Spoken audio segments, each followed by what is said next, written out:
Ang bahay na may lila na bulaklak 30 taon na. Dala-dala ni Ramon ang isang nakatuping sketch sa wallet niya.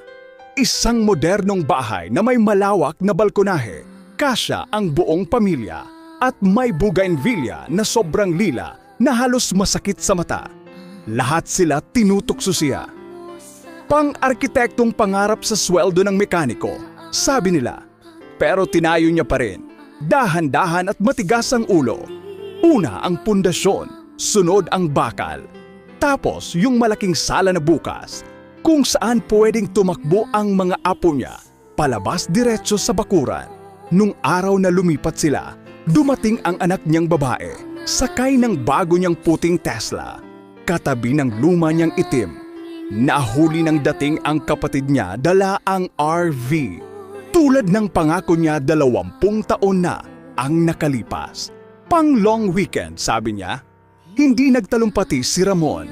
Nakatayo lang siya sa graba kasama ang asawa niya. Pinapanood ang mga manok na tumutuka sa mga nalaglag na dahon. Pinapanood ang mga bata na naghahabulhan paakyat sa balkonahe.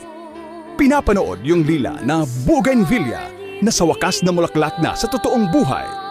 Hindi lang sa papel, hinila ng apo niya ang manggas niya. Lolo, ito na po ba yung forever house natin? Tumawa si Ramon. Hindi, anak. Ang mga bahay hindi forever. Pero yung pag-uwi sa mga taong mahal ka, yun ang forever. Tumahol ang aso mula sa balkonahe. Naamoy na ang niluluto sa kusina. At sa unang pagkakataon sa loob ng 30 taon, wala na sa wallet niya yung sketch. Nasa paligid na niya lahat.